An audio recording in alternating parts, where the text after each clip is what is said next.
চোখেরই জলে লেখা কত যে কবিতা ঝরে পড়ে প্রতিদিনই তোমারই নামে।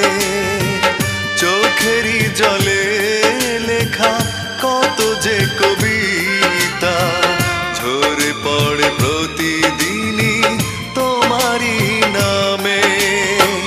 যেদিন চোখের জল শুকিয়ে যাবে মনে রেখো সেদিন আমার মরণ হবে।